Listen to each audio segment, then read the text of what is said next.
नमस्ते एवरीवन, आप सभी का स्वागत है आपके अपने चैनल मंजू योगा स्टूडियो पर।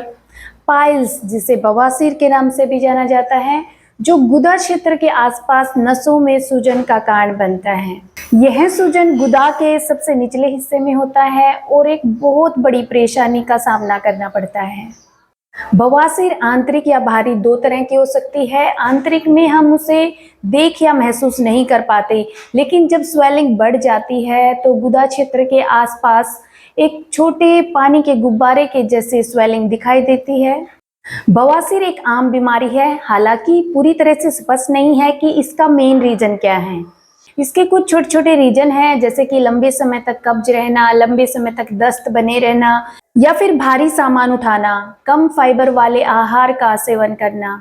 गर्भावस्था के दौरान भी कई बार पाइल्स की समस्या आ जाती है।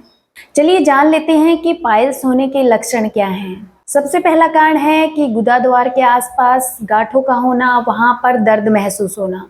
दूसरा कारण है जब हम शौच के लिए जाते हैं तो मल में खून का आना भी एक मेन कारण है पाइल्स होने का। गुदा के आसपास खुजली या फिर जलन होना, शौच समाप्त होने के तुरंत बाद फिर से शौच जाने जैसा महसूस होना, बलगम जैसा स्राव होना, बैठने या फिर मल त्यागने के समय पर गुदा के आसपास दर्द महसूस होना। ये सब मेन सिम्टम्स हैं जो हमें दिखाते हैं कि हमें पाइल्स की समस्या है। तो अगर आपको भी इन सब में से कोई भी लक्षण दिखता है, कोई भी सिम्टम आपको महसूस होता है, तो आप बिना देर किए डॉक्टर के पास जाएं, अपना ट्रीटमेंट शुरू कराएं।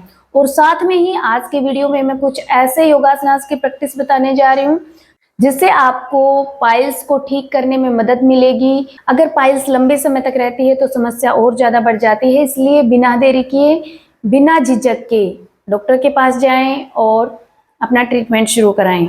एक्सरसाइज या फिर आसन शुरू करने से पहले आप जान लें कि आपको किन किन बातों का ध्यान रखना है, कौन कौन से वर्कआउट नहीं करने हैं, कौन सी एक्सरसाइज अपने डेली रूटीन में शामिल नहीं करनी है। सबसे पहले तो उठक बैठक नहीं करनी है। दूसरा, स्पोर्ट्स या फिर इस तरह की कोई भी एक्सरसाइज आपको अपने डेली रूटीन में शामिल नहीं करनी है। ना ही आपको साइकिलिंग करनी है, घुड़सवारी भी नहीं करनी है, और आपको ज़्यादा भार उठाने से भी बचना है। तो कोई भी वर्कआउट या एक्सरसाइज शुरू करने से पहले इन सब बातों का ध्यान रखें। तो चलिए शुरू करते हैं। सबसे पहले हमें क्या करना है, अपने पेल्विक फ्लोर को संकुचित करना है। जिस तरह से हम गैस को रोकने की कोशिश करते हैं, उस तरह से आपको कोशिश करनी है।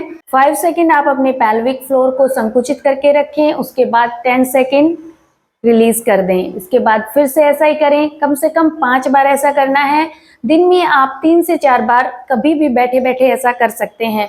ऐसा करने से हमारे पेल्विक फ्लोर की मसल्स मजबूत होंगी, उनमें लचीलापन आएगा और ब्लड सर्कुलेशन भी बढ़ेगा। अगला आसन हम करेंगे बालासन। देखिए क्या करना है, वज्रासन में आ जाएं। देखिए जिस पोजीशन में मैं अभी बैठी हूँ वो है वज्रासन।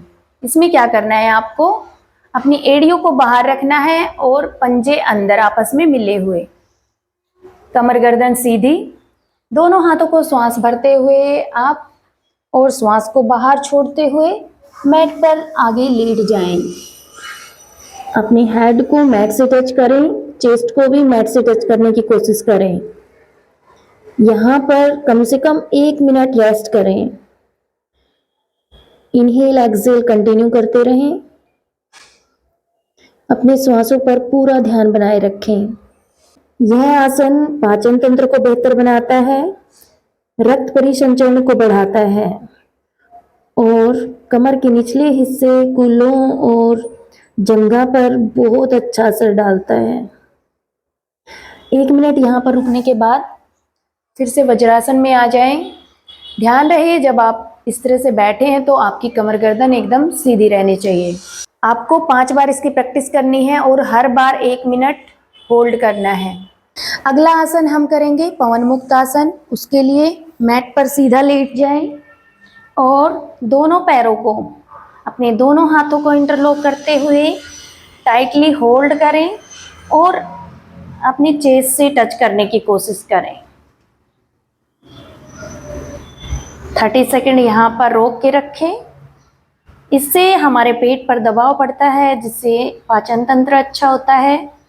आंतों के लिए बहुत अच्छा आसन है। पेट से संबंधित किसी तरह की समस्या नहीं रहेगी और 30 सेकंड यहाँ पर रुकने के बाद रिलीज करें, 30 सेकंड रेस्ट करें, उसके बाद फिर से करें। श्वास बाहर छोड़ते हुए दोनों घुटनों को चेस्ट से टच करने की कोशिश करें एंड रिलीज। अगला आसन हम करेंगे बद्ध कोणासन। बद्ध कोणासन के लिए मैट पर बैठ जाएं, दोनों पंजे आपस में मिले हुए। देखिए इस तरह से दोनों पंजों को आपस में मिलाएं। जितना आप अपनी तरफ खींच सकते हैं उतना खींच के रखें और दोनों हाथों से टाइटली होल्ड कर लें। जितना नीचे आप अपने घुटनों को ले जा सकते हैं उतना नीचे ले जाएं। आप अपने घुटनों को मैट से टच करने की कोशिश कर सकते हैं। शुरुआत में आपका इतना होगा, उसके बाद धीरे धीरे आप इसको नीचे ले जा सकते हैं अपने पैरों को। यह आसन हमारे रिप्रोडक्टिव सिस्टम के लिए बहुत अच्छा आसन है। थाइज, हिप्स एंड पेल्विक फ्लोर की मसल्स को मजबूत करता है। तो इसको कम से कम आप शुरुआत में 5 मिनट से शुरू करें, उसके बाद धीरे धीरे आप बढ़ाते जाएं। तो आज की वीडियो में बताई गई बातों का ध्यान रखें, क्योंकि ये एक आम बीमारी है। शुरुआत में लोग इसको हल्के में लेते हैं और इसको छुपाने की कोशिश करते हैं। देखिए यह कोई ऐसी बीमारी नहीं है जिसको छुपाना पड़े। जब भी आपको कुछ ऐसे लक्षण दिखते हैं तो आप अपने डॉक्टर के पास जाएं, उनसे सलाह लें और मेडिसिन को कंटिन्यू करें। और साथ में ही आज की वीडियो में बताई गई बातों का भी ध्यान रखें कि हमें कुछ चीज़ों को अवॉइड करना है, जैसे कि ज़्यादा भार नहीं उठाना है, हमें उठक बैठक नहीं लगानी है, स्क्वाट्स नहीं करने हैं। तो इन सब बातों का ध्यान रखें और साथ में ही वीडियो में बताए गए सभी आसनों की आप हर रोज प्रैक्टिस करें, जिससे आपको बहुत जल्दी आराम मिलेगा। तो आज के लिए इतना ही। अगर आपको वीडियो पसंद आई हो तो वीडियो को शेयर करें, ज़्यादा से ज़्यादा लोगों तक पहुँचाएं। नमस्कार।